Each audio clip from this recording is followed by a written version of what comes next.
Our next series here, next round of 8 winner bracket. To the bottom left-hand side, the blue Zerg player, part of a brand new Chinese team, TSG. This is Solar. Again, we've been talking about this a little bit, but the rumors of a Chinese Pro League are coming together and coming to light as I believe Solar, Hero, and other players are starting to join TSG. Parton is already confirmed for one of the teams, P1, which is owned by the Shanghai Dragons, an Overwatch League team. So this is getting serious, guys. We might have some form of an online team league that runs over a long period of time available this year. This is it's very exciting, like really exciting. So that's pretty sick, and that's coming up as we have to the top right-hand side the red Protoss player. This is Splice Stats. Going up in this game number 1 against his opponent here, Solar. Solar took down Su 2-0, so has some good ZVP so far. ZVZ so far. Now time to see what his ZVP will look like. Again, we're maybe looking to jump in towards that Fantasy versus Su match on the second screen so we can keep up to date on the lower bracket for you guys. And just in general, trying to give you guys as many matches, as many updates as possible here today in this qualifier, because we know these are some epic games. We know there's too many games for Ken, there's not enough casters, so I'm trying to jump into multiple games, give you guys updates, keep you guys updated with scores, do the best I can to bring you as much awesome StarCraft 2 as possible on this beautiful Tuesday morning. It is a beautiful Tuesday morning over here in England. I look outside and the sky is bright blue. There's a nice little light cloud just, you know, decorating the sky just slightly. And it looks fab, although I'm pretty sure if I open my window, I will start having chattering teeth and, you know, shivering a little bit, goosebumps all over, because it's probably not very warm. But, you know, still looks nice, right? It's nice to look outside to see some blue skies, right? It's always a good thing. Then again, I'm talking about being cold. I'm seeing someone mentioned that it was going to be, I saw this on Twitter, a couple of people retweeting it and talking about it. Someone said it was going to feel like minus 37 in Toronto this week. What? Like, is that just the feeling of death? Like, is that just like, oh, congratulations, you walk outside and you literally become an ice cube? I don't know. Can't even imagine that. Like, do you just have to go outside with your clothes lit on fire? Seems crazy. Anyways, the Ling's on the way up here to help defend against the first Adept. Couple of Queens coming out and the Oracle on the way up. I'm excited to see this because Stats, I really think, has one of the best PvZs in the world as of late. He took Serral to 6 games in the global finals as... Okay, well, that doesn't feel like a move by one of the best PvZ players in the world. That was a little bit questionable right there. Maybe didn't expect this many Zerglings to be in position already. Because that definitely, I do think, came as a bit of a shock. And that is a lot of Lings. You know, Solo did go down a little bit on his work account, making this many Zerglings here right away. So, it's a little bit funky as we do see those Lings heading towards the upper right-hand side. Stalker going to position itself between the Pylon and the Cybernetics core here. As we are going to see those Lings showing up. They're going to start nibbling their way through this Stalker. So Stalker will be able to, or will go down in the next couple of moments. Oh, and is actually allowed in, these Lings. The Adept is going to be chasing them down, sure, but it takes a little while to actually get rid of these. And, well, I mean, a probe already taking some damage. Oh, that Ling gets caught. A little bit fortunate there as the one Ling remaining. Getting good scouting, though. Sees the Robo right away, and that's the big thing. You just get information from the start if you have those Zerglings in position. I mean, you see Solar doesn't have an Overlord on this side of the map because he's afraid of the Phoenix opening. Also do have the couple Oracles from Stats. Moving over to the right side, then back down to the bottom. We have a Queen here and a Spore Crawler. I mean, it's a decent setup already. He dives in for 1, 2, 3, and 4 workers in the end. 5, and going towards 6. And it was a little scary there. I mean, losing the first Oracle and then a little bit of missed micro here and there. In the end, gets some good damage, though. That's 6 workers killed. Again, making up a little bit for those first couple of deaths, but of course, losing an Oracle isn't ever fun. The extra gateways as well coming down, just the 4 of them in total here to make the Temple Archives available for the Archon drop. The Prism is coming through, and Stats will take a third base with this. Having lost one of his Oracles, we will see that just hanging out over there. The other one will stay around. And it just means that this Oracle is pretty much confined to defending this third base for a little while, in case there is a flood of Zerglings that move across. Adept's actually getting some more drones as well, moving in towards the third, then the natural expansion. And again, does a pretty good job of it. That goes into 3 more workers killed. And again, Stats at the moment is just consistently trying to keep Solar away from any sort of realistic and reasonable economy that is able to kind of carry through here. Zerglings of Solar going to be jumping on that pylon, but the Oracle activates its Pulsar Beam, is going to be able to push this away. So these Zerglings getting turned away pretty easily. And as we see the Forge coming in on the back of the Natural. Lings running through, and they are going to start picking away at these pylons. And that's where the Oracle's meant to come in to help, but 2 pylons just go down for nothing. Stats is kind of feeling the pain of losing one of those Oracles before. I mean, he looks like he doesn't want to activate his Pulsar Beam here until he really has enough energy to. And he will save the Nexus, sure, but again, damage being dealt across the map. His Archon's not doing much either. And Solar getting the first few roaches up as he'll just start to lose some creep spread. But I mean, if the most damage the Archons do is cleaning up creep spread, you're not exactly having the best of times here, as that's a dead Observer as well. Big pick off by those couple of Queens, the Overseer there as well, obviously helping out with that. Now the third base does go down because the Oracle didn't have the energy to activate Pulsar Beam and defend once again, and this is starting to become a bit of a disaster from Stats. It is going from bad to worse here. I mean, the first 2 Adepts, and then it's like, oh, maybe the Oracle's doing enough, and they did do well, but again, you lose an Oracle and you get punished for it, and that's exactly what we've seen. Stats down to 2 bases. I mean, he will attempt to re-expand here, getting that set up once again.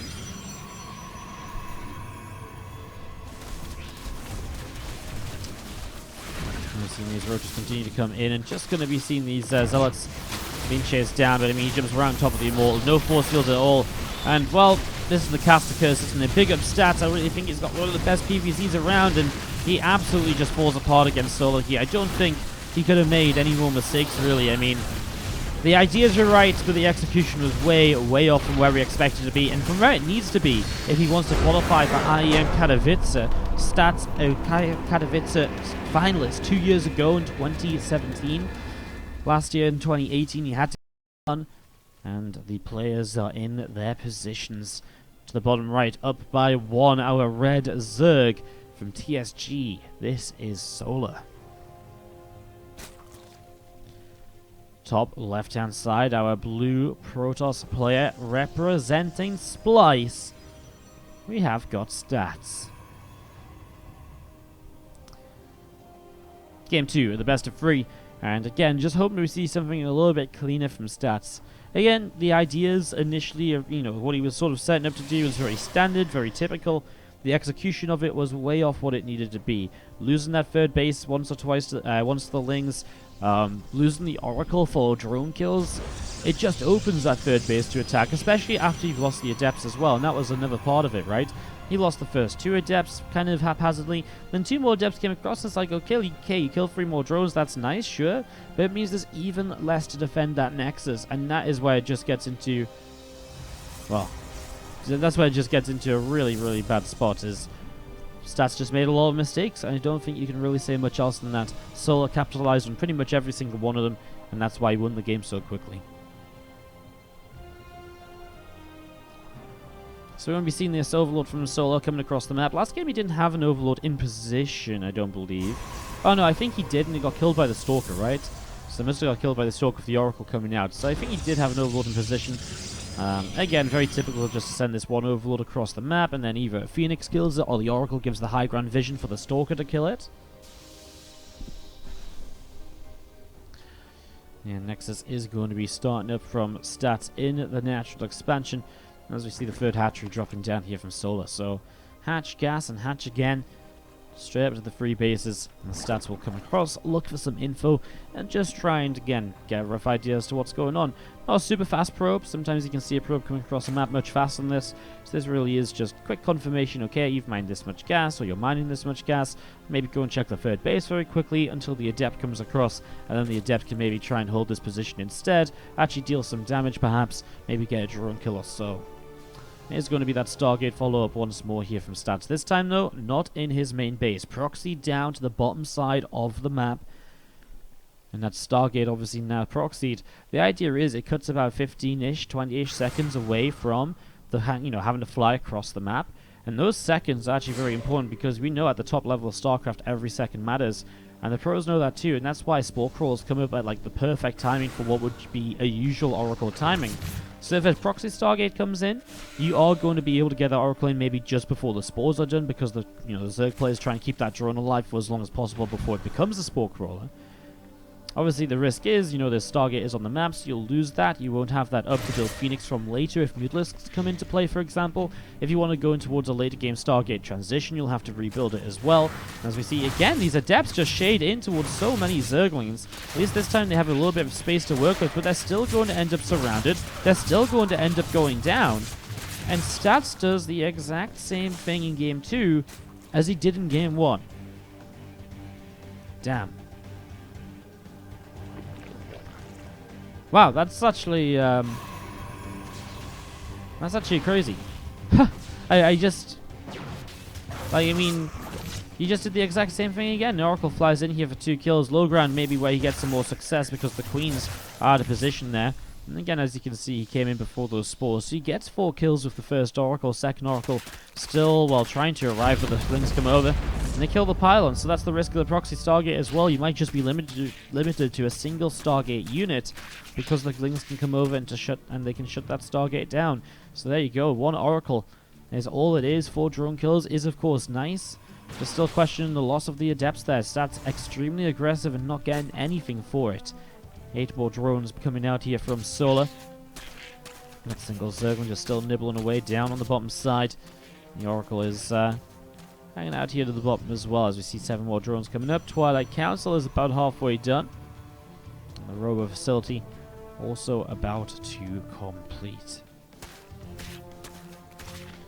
Well, obviously opens up the opportunity for that Templar Archives and the Archon drops again, but I mean, I'm looking at this and I'm trying to believe that Stats can do something different, but so far, no good. I mean, he's once again going to take a 3rd base off the back of this single Oracle. Stasis Ward catches a singular drone here. And it's okay, but I mean, that's one less, it's just it means there's no energy on the Oracle to defend Zerglings again, right? So if Lings come across the map right now, what do you have to defend? Well, he didn't send a couple of extra Adepts across the map like he did in game number 1, so he will have 2 more Adepts here at least. And Solo just starts up into Rotron and Light, doesn't even bother with extra Zerglings just yet. He just goes into a bunch of drones, building his economy, setting up his tech choices as well, his units for the next stage of this, defending the Archons. Now they're about to finish, the Rotron's already complete, so that'll be coming through in just a moment. On the top side, those Zerglings going to find the Archons will fit in. The Oracle will come in to defend, but again, that's Oracle energy now used already. Archons at least will finish up and can start moving down to the bottom right. First Immortal on the way out, as we see Solar not skipping a beat, by the way. Gets the Roaches up to defend the Archons. Now he goes into the Hydra's Den and the Evo Chamber to keep the kind of game going into, some sort of transition that will be okay for him. There's one single Zergling is doing God's work over here, slowly destroying the Stargate on his own.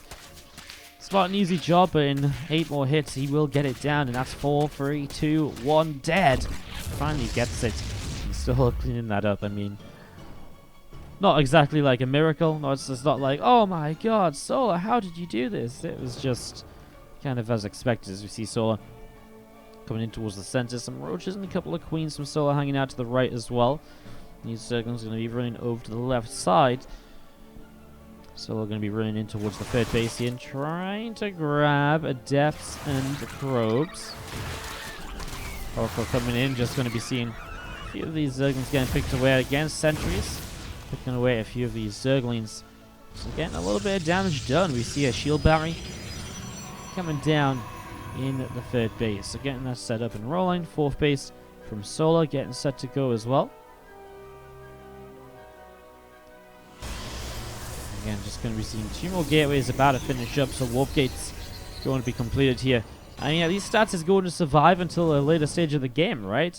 He's going to get charge +1. He still has the Archons doing good on the map, although they're mostly only cleaning up creep. They're not really doing much else other than that, so I mean, it's just nice to see him getting towards the mid-game, because Game 1 really left a lot to be desired from this series, if we're going to be quite frank with you guys. There's Army coming over. Again, a lot of Zealots, Archons, and Immortals mixed in. Well, this is the first real push. This is the first chance we see to get to see if Stats can, crank something together. He has gases taken over here, but no probes on them yet.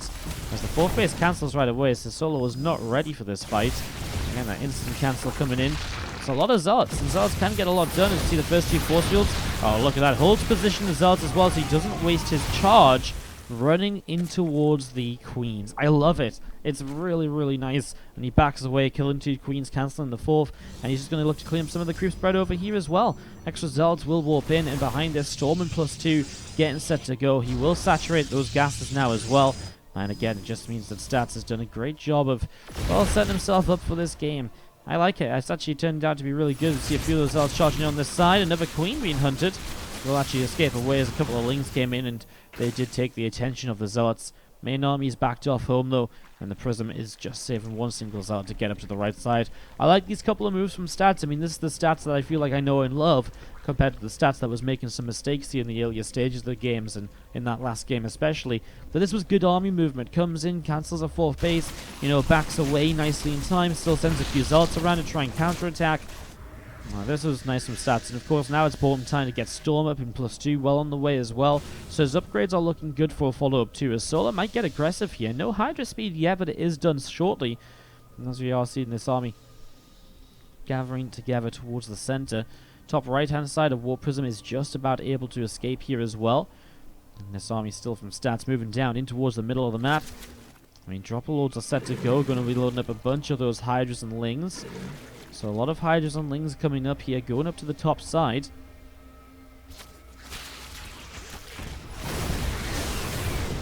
We are going to be seeing the Storm coming down. Nicely done to push those first few Hydras away. Dropper Lords going to go to the main though, and Stats is not ready for Dropper Lords in the main at all. Maybe a couple of Warpins alongside the Immortals that have just finished producing. Maybe recall some of the army. Looks like he's kind of eager to move forwards though. As units come in, the first Zealots do start to charge forwards. I mean, Ling's buying good time for the Hydras, though. There's definitely not enough Zealots there yet already. Storm's coming down on top of this army, though, and that's really painful for Solar. I mean, this is Solar's problem, right?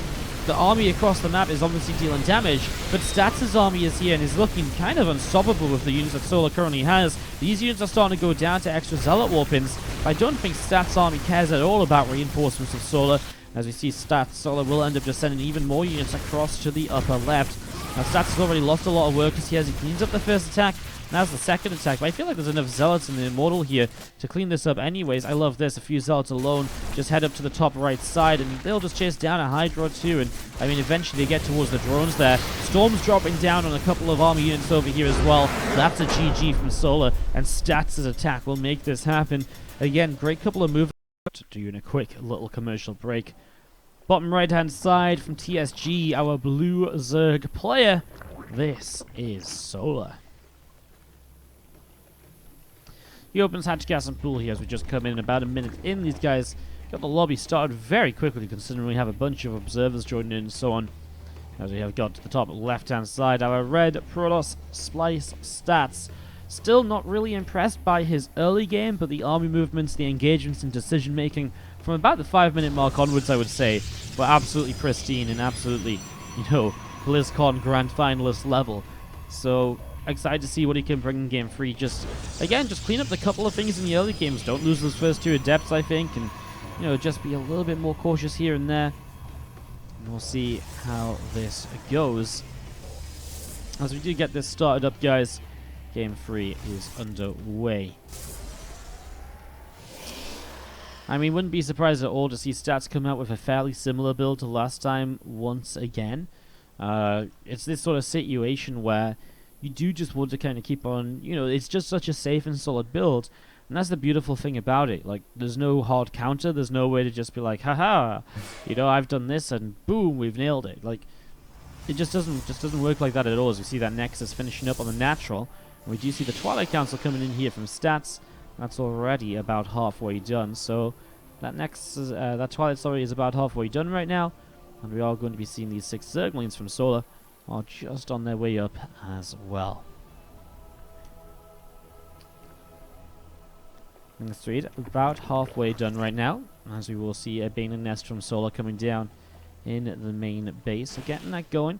As you see the Stalker able to pick away at that Overlord. So Overlord taking quite a bit of damage here, pushed away down the left-hand side.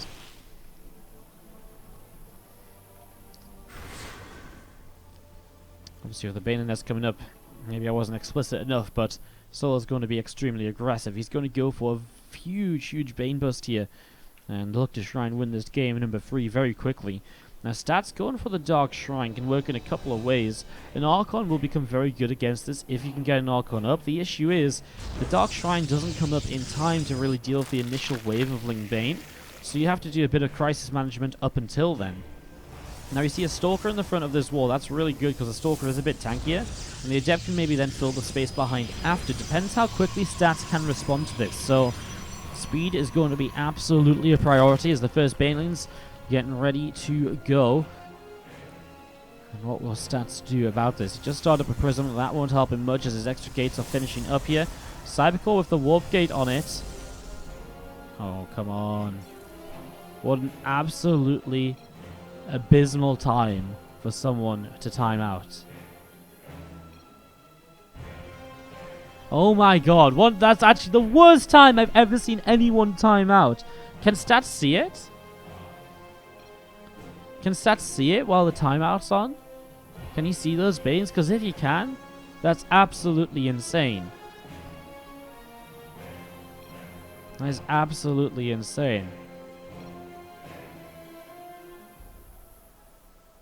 Oh man.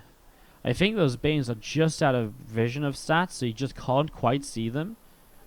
If you could, that would have obviously been really bad. As it stands, it might be kind of okay here. As I guess we're going to get resumed in a couple of seconds as our caster will disconnect from the lobby. Here you go, Banes come forwards. And well, the Stalker will initially get blown up, but then there's a gateway coming in behind it, and well, Solo's kind of using the Lings just to keep fighting through here. Warp Gate will finish, which is kind of a big deal, because now you can get some Warpins in here as well. Again, without anything like an Oracle to really help out, the lack of damage output is kind of surprising. It's crazy, isn't it? Now, we do see, though, DTs are able to warp in, right? So, he can get DTs if he wants them. But will he get them? As you see, another Sentry ready to Force Field as well. Good Force Field placed. Ling Bane still denied entry. The Lex results warping in now as well. Immortal will come in from the high ground. The Lings still trying to stream forwards, and they will start to break through. And this is where the Lings are going to be able to get a bit of a surround on the army. As the stats is going to be broken into in his natural expansion. I mean, he warps in a DT now. I just wonder if 2 DTs and into an Archon would have been that little bit better. Again, you can't obviously kill these DTs. Apart from with Banelings, I suppose, if you splash damage onto the DT. But the thing is, the DT also has massive overkill here. And so it will take a long time to kill those Lings as probes run to the mineral line. Now we see an Archon on the way up. But again, maybe that would have done just a little bit better a little bit sooner. But that's obviously wasn't able to get it going. This is really bad. Oh my god, the Baneling connects and all of those probes go down. Solo will take game number 3. I just want to see if... I mean, I'm pretty sure stats couldn't see that when it was coming in. It was at 4.8. Let's just go to like 4.6. I'm pretty sure stats couldn't see the Banes. I just want to check. So, stats is vision. Nah, he couldn't see them. It was about there. Ooh, just though. Like, it's super close. It's super close. I don't know if he could or not.